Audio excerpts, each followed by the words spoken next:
Continuamos na nossa série de mensagens, a mensagem do reino. Nós estamos no módulo 1. O título deste módulo é Que Todas Essas Palavras Estejam no Seu Coração, uma introdução ao Pentateuco, à Torá, aos 5 primeiros livros da Bíblia. Nós ainda estamos no livro de Gênesis. Esta é a nossa penúltima mensagem sobre Gênesis. Semana que vem, então, nós encerramos o Gênesis. Dava até vontade de ficar até o final do ano no Gênesis, mas a gente precisa avançar também.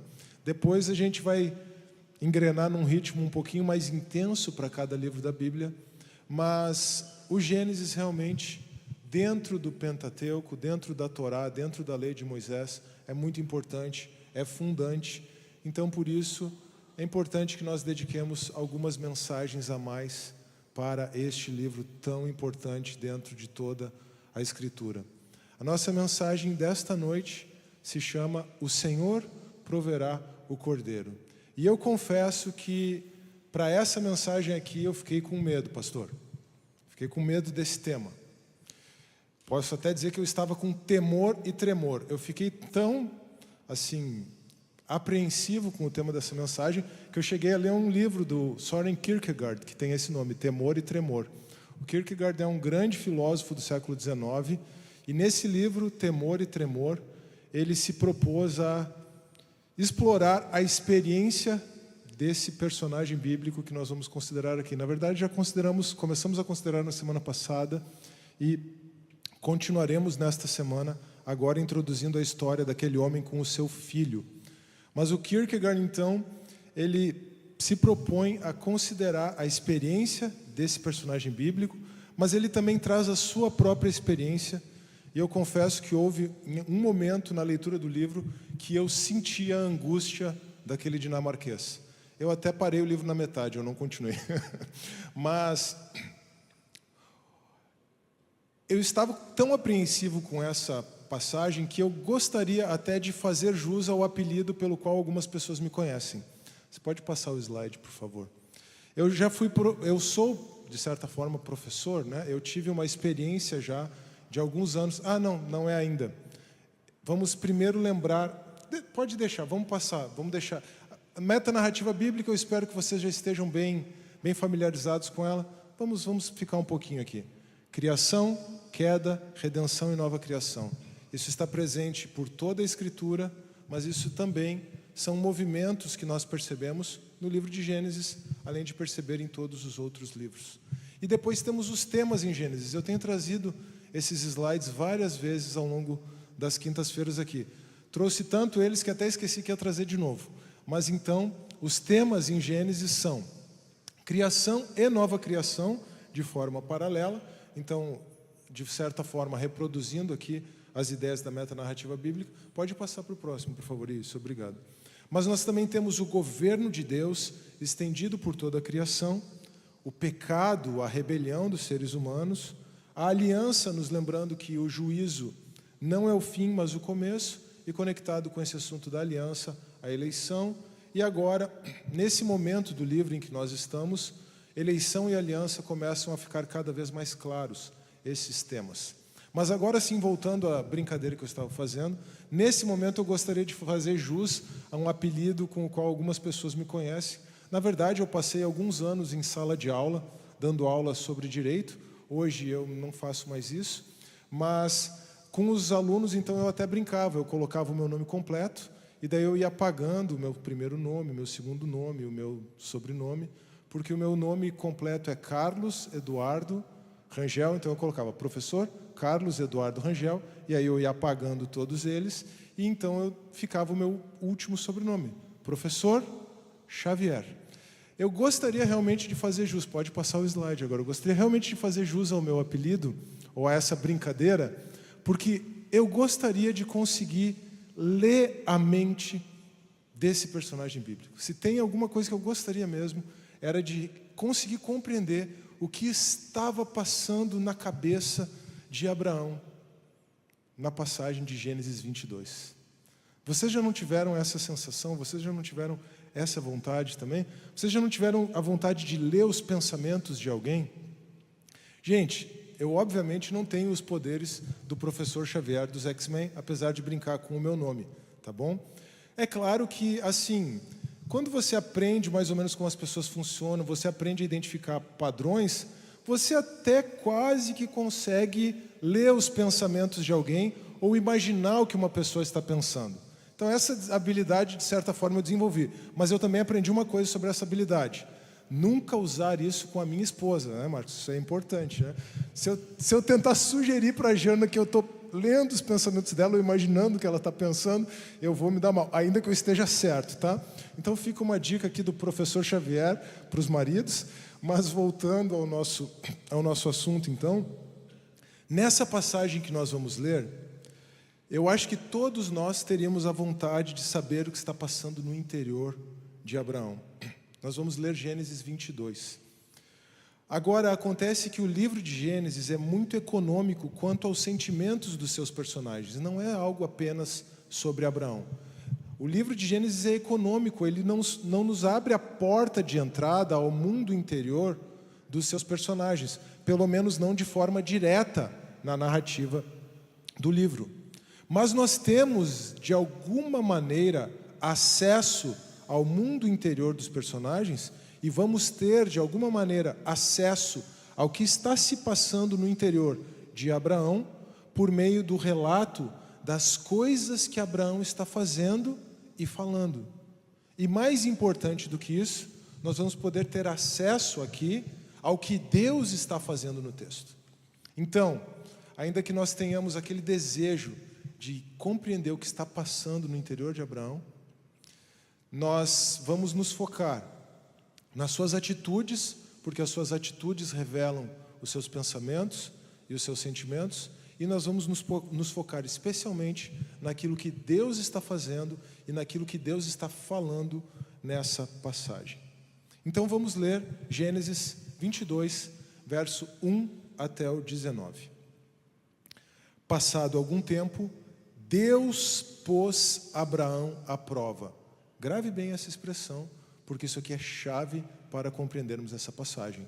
Deus pôs Abraão à prova, dizendo-lhe: Abraão, ele respondeu: sim, aqui estou. Primeira vez.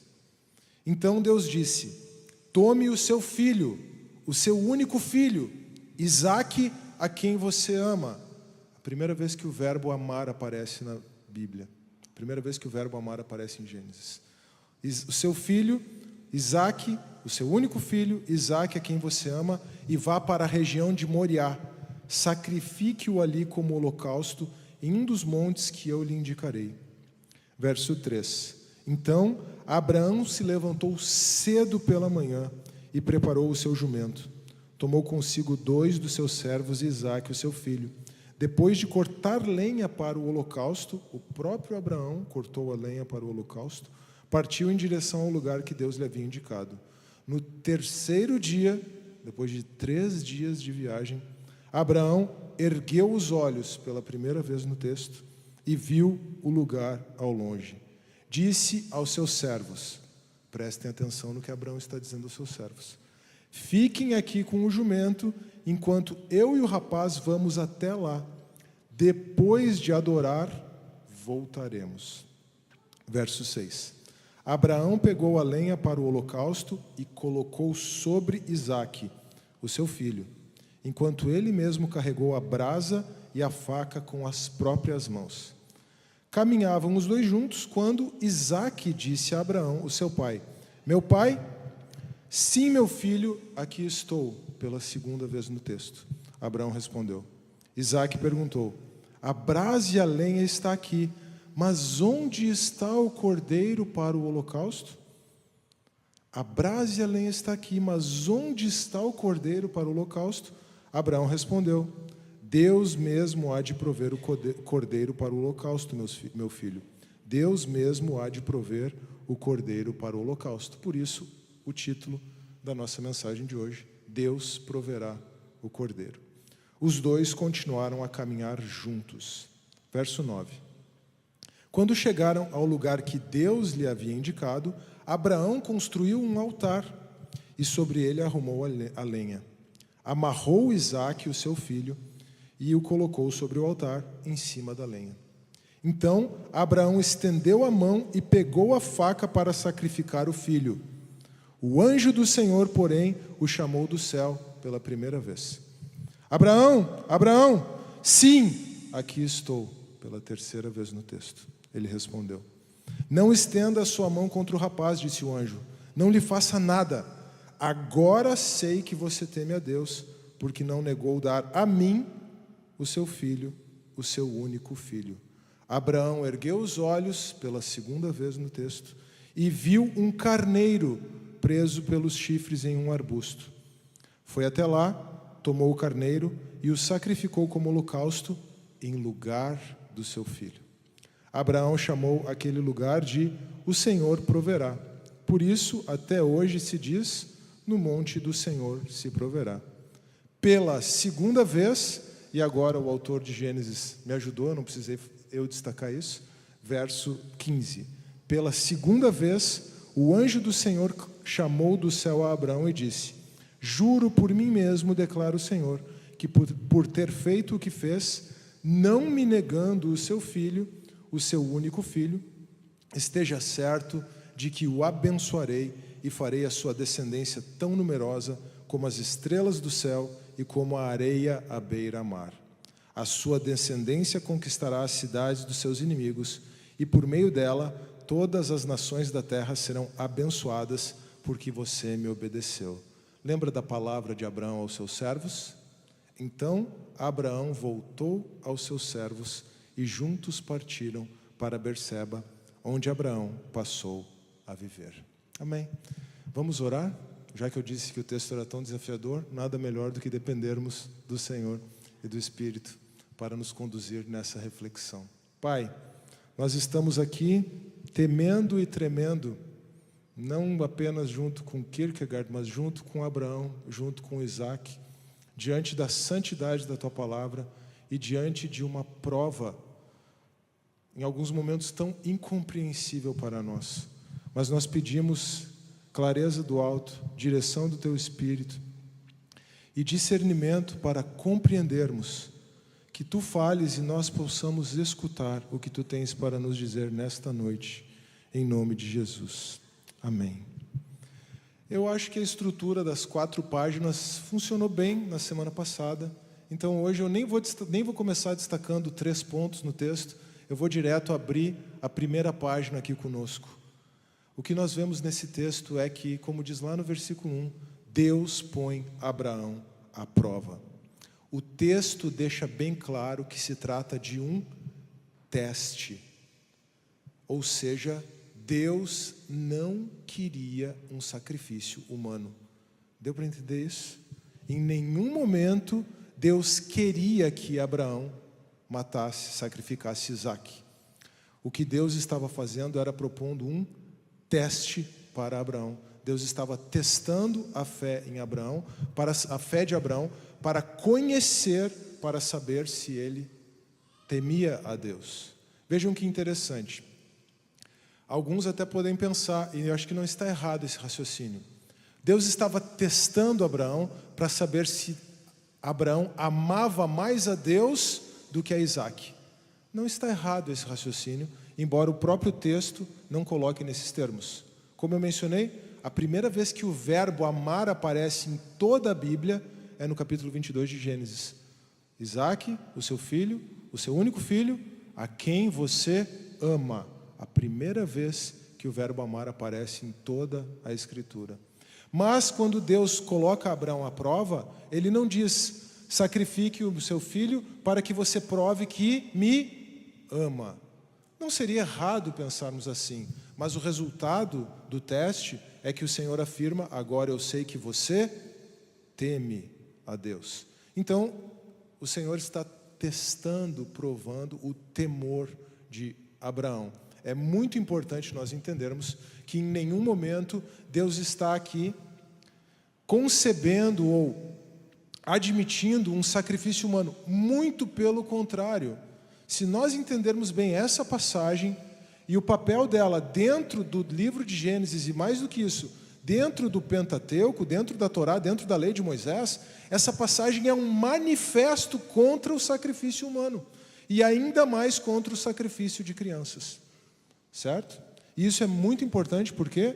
Porque os povos da terra de Canaã, aqueles povos que seriam um desafio e uma pedra de tropeço para Israel quando chegasse à terra prometida, dentre outras coisas abomináveis, sacrificavam os seus próprios filhos aos ídolos, dentre eles Moloque.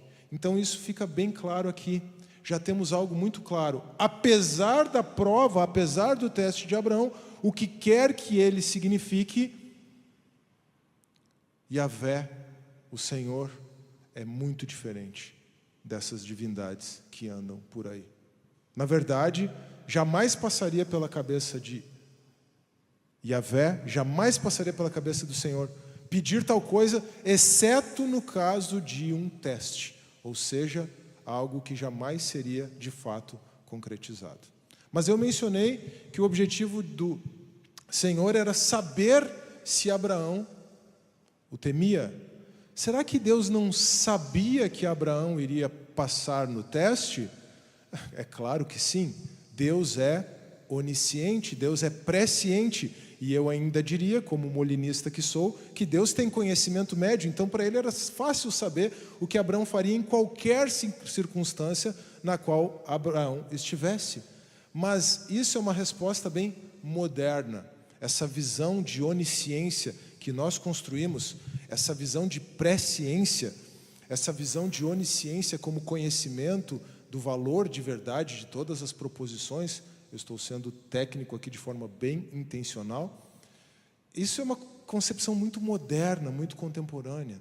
A visão do autor de Gênesis sobre conhecimento é um conhecimento experimental, é um conhecimento relacional. Então, ainda que Deus pudesse saber em tese, Deus precisava pôr Abraão à prova. Deus precisava experimentar Abraão para que Abraão, então, ele sim, conhecesse mais a respeito de Deus. Para que Abraão crescesse e avançasse no seu relacionamento com Deus. Então, embora Deus soubesse qual seria o resultado, Deus apenas veio a saber depois, efetivamente, que Abraão foi até o fim. Agora veja que interessante. De certa forma, o texto nos indica que até mesmo Abraão sabia o resultado. De alguma forma, ainda que Abraão tenha sido fiel até o fim, que ele não tenha titubeado, ele sabia que Deus não poderia, que seria inconcebível, que seria absurdo que Deus exigisse dele o seu filho, o seu único filho, o filho da promessa, aquele por meio de quem ele seria pai de uma nação numerosa, aquele por meio de quem ele abençoaria todas as nações da terra. Isso era algo inconcebível, isso era algo absurdo. De certa forma, Deus, o próprio Abraão, sabia. Por quê? Lembrem o que ele disse para os seus servos: nós vamos até ali, vamos adorar e vamos voltar. Será que ele estava mentindo? Será que ele estava despistando? Lembrem a resposta que Abraão deu para o próprio Isaque: pai, onde está o cordeiro? O Senhor proverá o cordeiro. Será que Abraão estava despistando Isaque? De alguma forma, ele sabia que Deus não exigiria que ele sacrificasse o seu próprio filho. Agora, veja que interessante, em nenhum momento Abraão argumentou com Deus. Em nenhum momento Abraão procurou um cordeiro. Abraão não levou um cordeiro junto. Vamos fazer o seguinte, eu vou com Isaque até lá em cima, eu amarro ele, aí eu até levanto a faca, mas na hora eu tiro ele e coloco o cordeiro. E aí o cordeiro vai ser sacrificado no lugar de Isaque. Na prática não seria a mesma coisa? Na prática não seria a mesma coisa? Acontece que assim seria Abraão quem iria prover o cordeiro para o sacrifício e não o Senhor. E se tem uma coisa que Abraão já aprendeu na sua história de vida, é não tentar dar um jeitinho para que Deus cumpra com os seus planos. Lembram da escrava de Sara, Agar, e de Ismael. Conversamos sobre isso na semana passada. Então Abraão sabia que, por mais absurda que pudesse parecer aquele pedido, por mais estranho que pudesse ser tudo aquilo, ele precisava ser fiel até o fim. E quando Deus o chamou pela primeira vez no texto, qual foi a resposta dele? Aqui estou. Abraão cria na promessa de Deus. Deus prometeu: vou fazer de você um grande povo, por meio da sua descendência serão abençoadas todas as famílias da terra. Mas, ainda que Abraão cresce na promessa de Deus e soubesse que Isaque era aquele que, por meio de quem a promessa iria se cumprir, Abraão obedeceu.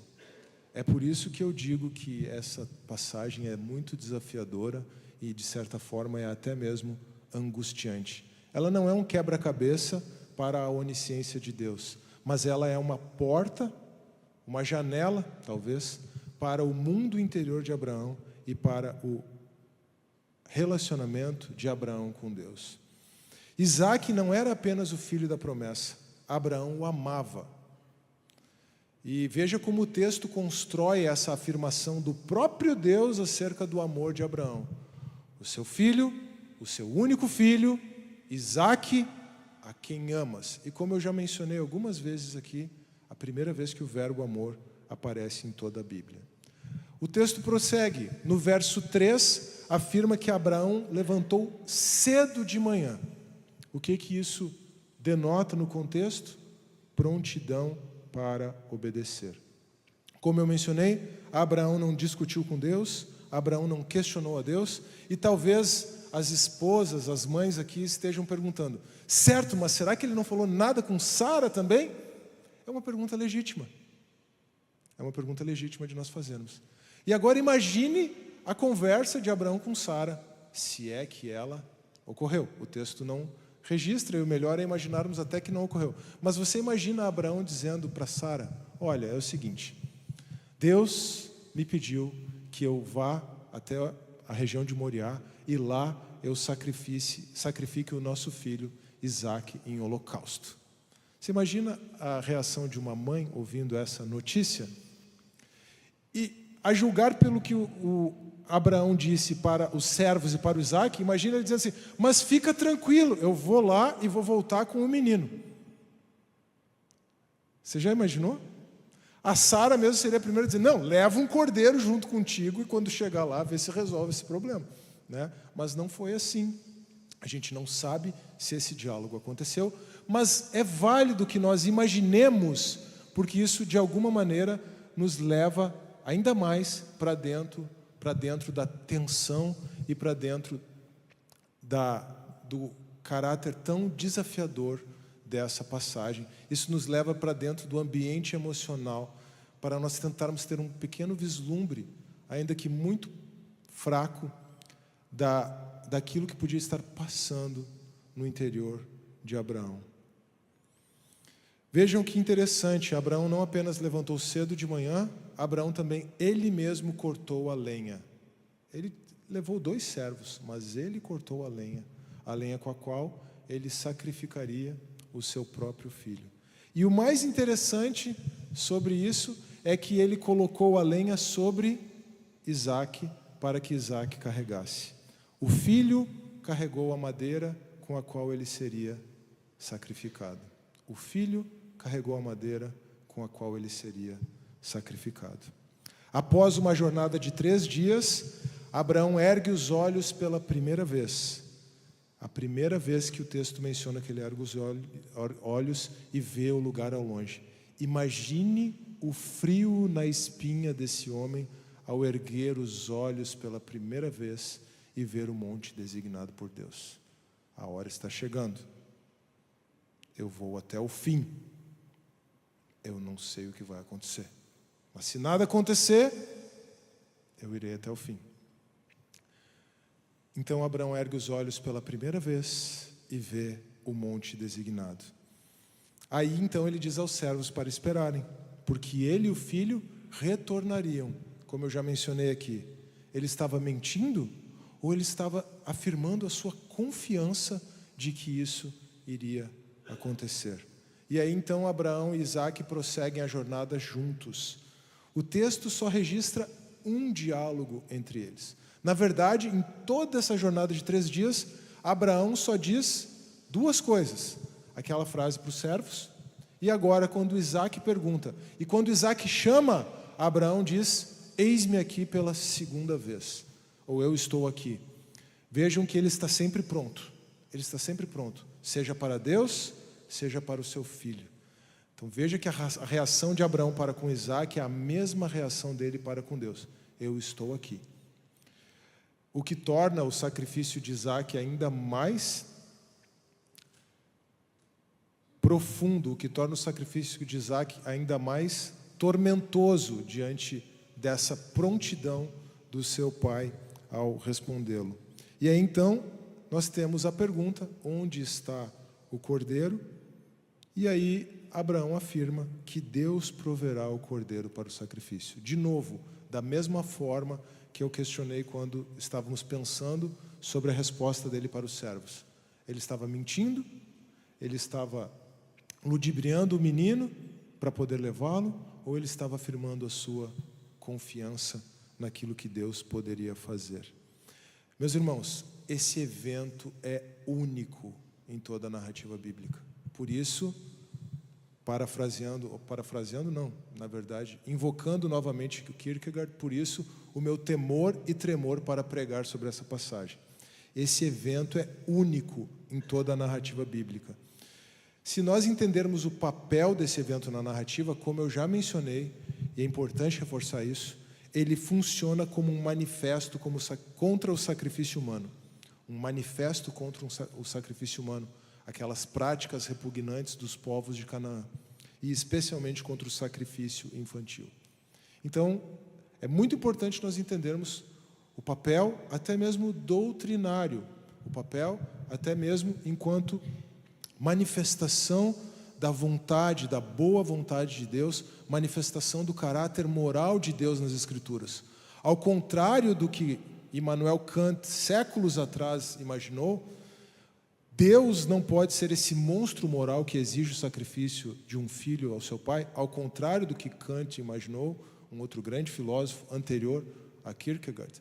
Ao contrário do que ele imaginou, em nenhum momento o texto afirma isso. Deus pôs Abraão à prova, ou seja, o resultado já estava desenhado por Deus. O que importa aqui é a prova. Mas, de novo, é muito importante que nós entendamos o papel dessa narrativa no sentido de estabelecer quão repugnante, quão contrário ao caráter de Deus é o sacrifício humano na própria narrativa bíblica. Por conta desse caráter único dessa passagem, todas as tentativas de estabelecimento de lições morais a partir dessa experiência de Abraão e Isaac são falhas e obscuras, certo? Toda tentativa que você fizer de extrair lições morais para a aplicação desse texto é muito desafiadora. Provavelmente, as nossas aplicações desse texto serão falhas e obscuras. Mas nós podemos virar para a 2ª página e afirmar que, assim como Deus põe Abraão à prova, Deus também nos põe à prova. Você sabia que tanto no hebraico quanto no grego, tentação e provação são a mesma palavra? Não existe palavra diferente no hebraico e no grego. O hebraico do Antigo Testamento e o grego do Novo Testamento, assim como nós temos no português, não existem palavras diferentes para tentação e provação. Nós aqui, para tentar destrinchar esse assunto de forma mais analítica, com a nossa mentalidade moderna, nós é que separamos assim. Tentação é algo relativo ao pecado, é algo negativo. Provação é algo relativo à obediência, então é algo positivo. A gente é que faz essa diferença. Mas, no original bíblico, é tudo a mesma coisa. Então, seja aquilo que nós pensamos que são provações, seja aquilo que nós pensamos que são as tentações relacionadas ao pecado, são a mesma palavra. Então, na verdade, são testes. Seja o pecado que nos circunda, sejam as circunstâncias adversas, seja aquilo que nós compreendemos de forma muito clara, que Deus está nos pedindo, tudo isso funciona como testes da nossa fé. Deus também nos põe à prova. Quantas vezes nós sentimos como se Deus estivesse nos pedindo algo? De quantas coisas nós precisamos abrir mão e entregar para Deus para que Ele possa cumprir com o seu plano na nossa vida? Ou quantas vezes nós precisamos, não porque Deus não saiba, Ele é onisciente, mas nós precisamos provar, mostrar para Deus que o amamos e que o tememos. Toda vez que você é tentado por um pecado, se você, não pela sua própria força, porque pela sua própria força você sucumbirá, mas se você, ao ser tentado por qualquer situação de pecado, ao se voltar a Deus e no poder do Espírito Santo resistir ao pecado, você está dando prova para Deus de que o teme e o ama. E Deus, nesse caso, Tiago nos ensina que não é Deus que está tentando você, embora Ele esteja provando, isso seja um teste, porque cada um é tentado pela sua própria cobiça, naquilo que ela o atrai e o seduz. Mas quando nós temos desafios, quando nós entendemos claramente que ainda que algo é lícito, nós precisamos abrir mão daquilo, para que nós possamos avançar no nosso relacionamento com Deus. Toda vez que nós fazemos isso, estamos dando a Deus prova, embora Ele não precise disso, Ele não nos exija nesse sentido provas do nosso amor, mas nós estamos dando prova a Ele de que o amamos e de que o tememos. Só podemos fazer isso pela força e pelo poder do Espírito Santo. Vamos ver onde Abraão encontrou força e como Abraão conseguiu passar no teste. Na verdade, isso não estava nele, a força de Abraão estava baseada na promessa, na fé dele em Deus e na promessa que Deus fez. Nós já vimos isso lá em Gênesis 15, 6. E talvez seja mesmo o momento de voltar a Abraão e Isaque. Lembrem que a primeira vez que Abraão levantou os olhos, ele viu o monte Moriá ao longe. Os dois chegam ao local apontado por Deus. Ao local apontado por Deus para sacrificar o seu filho, como eu já mencionei. Apesar de saber que era errado e absurdo matar seu filho, Abraão obedeceu e ele foi fiel até o fim. Abraão não tentou sacrificar um cordeiro no lugar de Isaque. Abraão sabia que, independentemente do que acontecesse, ele precisava ser fiel até o fim. Abraão continuou crendo na promessa de Deus. Ele sabia que Isaque era o filho da promessa. Talvez ele soubesse que Deus não exigiria que ele matasse Isaque, mas não cabia a ele interromper o processo. Abraão precisava ser fiel até o fim. Por mais angustiado que ele estivesse, era Deus quem precisava pôr aquela angústia ao fim. Era Deus que precisava pôr fim, terminar com aquela angústia, e não ele, Abraão. E nisso, Abraão revelou a sua fé exemplar. O autor de Hebreus, no capítulo 11, na lista dos heróis da fé, afirma, nos versos 17 a 19, pela fé, Abraão, quando Deus o pôs à prova, ofereceu Isaque como sacrifício.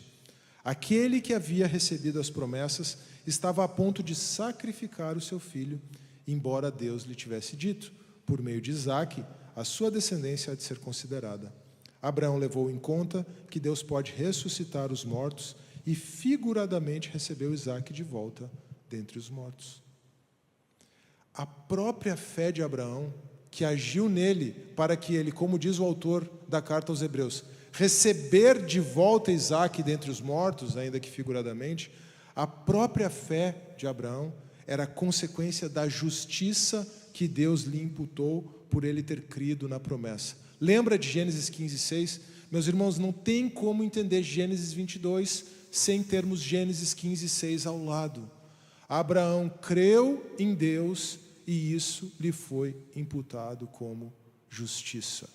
sem a justiça de Deus imputada a Abraão pela fé, Abraão não teria passado no teste. Abraão não teria crido nem na promessa de Deus, e Abraão não teria crido que Deus, de que forma fosse fazer isso, seria capaz de lhe restituir o filho, ainda que ele fosse levado à última consequência de ter que sacrificar Isaque sobre aquele altar.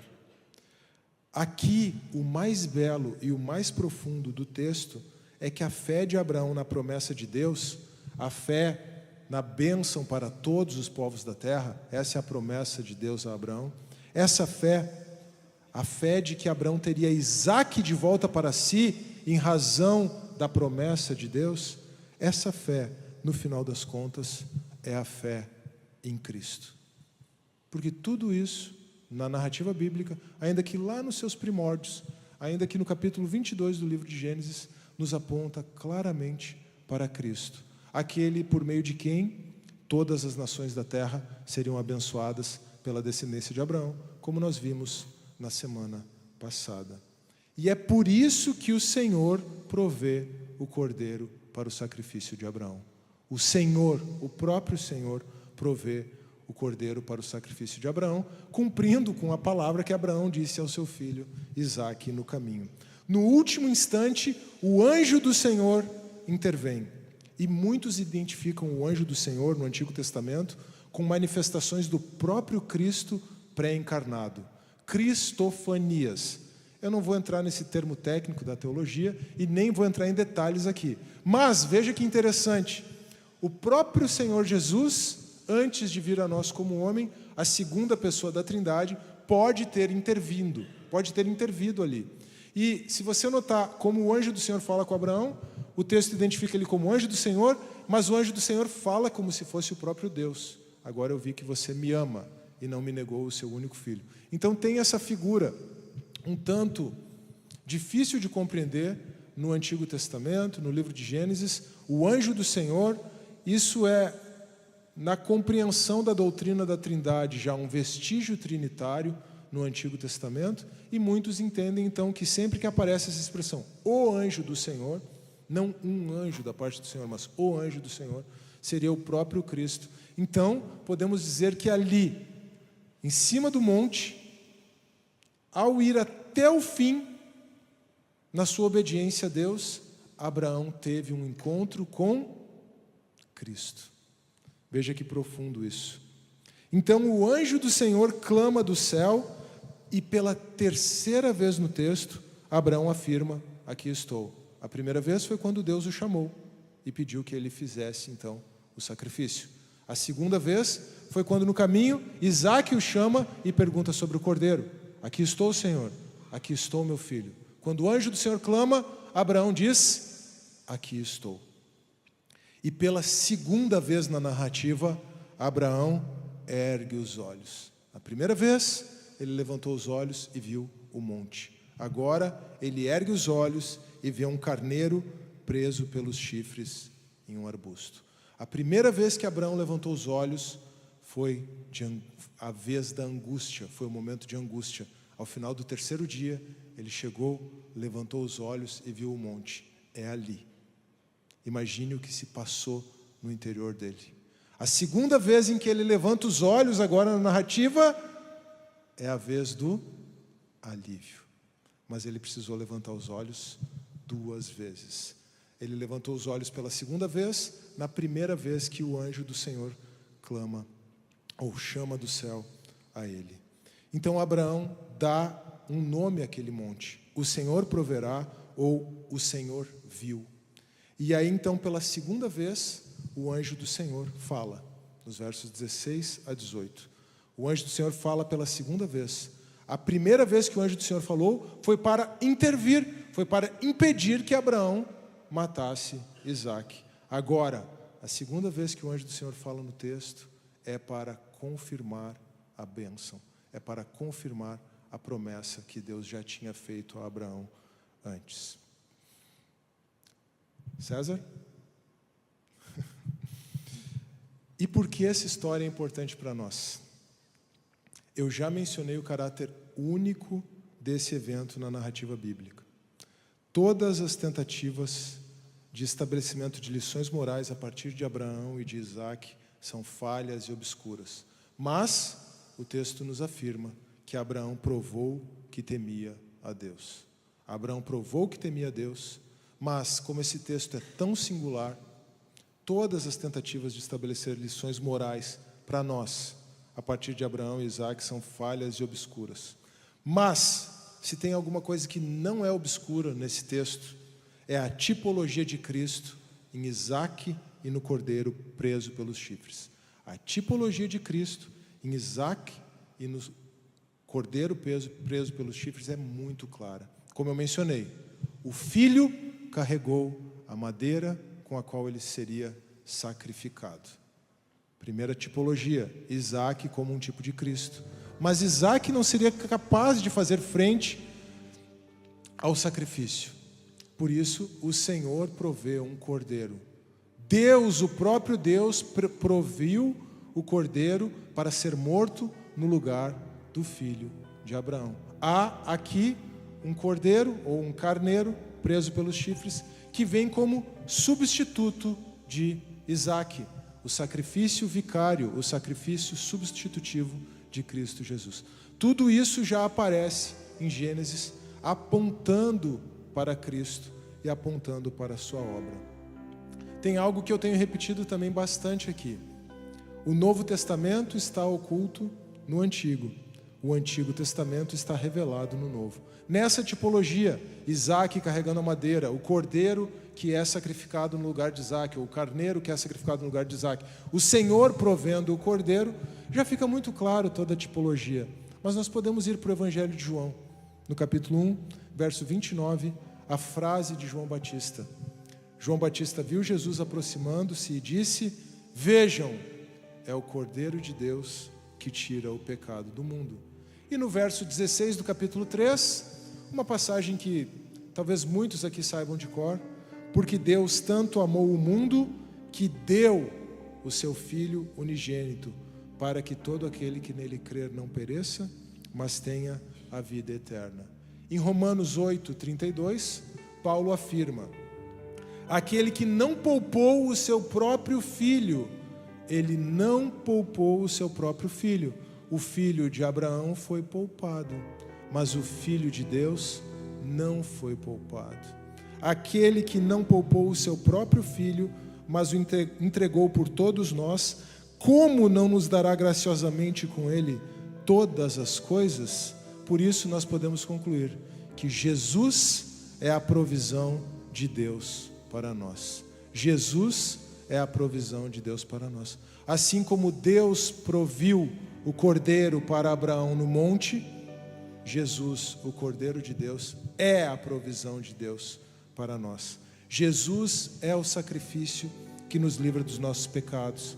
Ele carregou a sua cruz, assim como Isaac carregou a madeira do holocausto.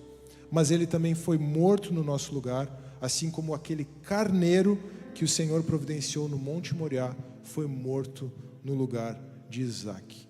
Assim como Abraão encontrou o anjo do Senhor, nós também podemos encontrar a Cristo em meio às nossas provações, quaisquer que sejam elas. Seja no livramento de uma tentação, seja ao provar a sua fé diante de uma circunstância desafiadora, como uma enfermidade, seja ao entregar a Deus, ao renunciar, ao abrir mão de algo que parece muito valioso para nós, mas que estamos entendendo que Deus está nos pedindo em razão do nosso relacionamento com Ele.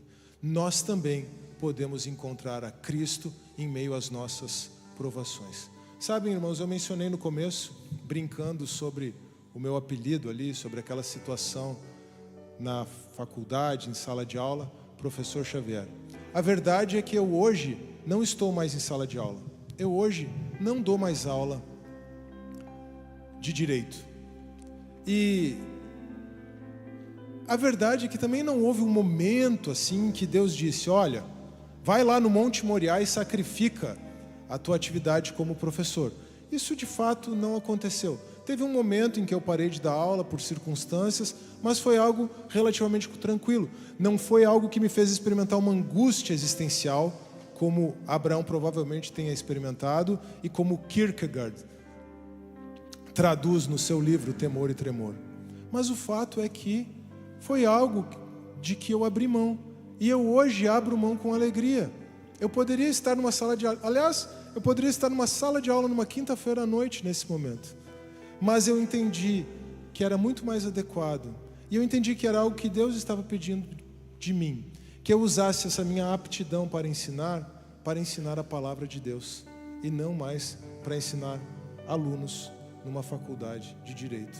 Apenas uma ilustração de como Deus pode nos pedir algo, talvez não com toda aquela carga emocional, mas na nossa história de vida, isso nos faça avançar no nosso relacionamento com Deus, isso nos faça estar mais próximo da vontade de Deus para nossa vida.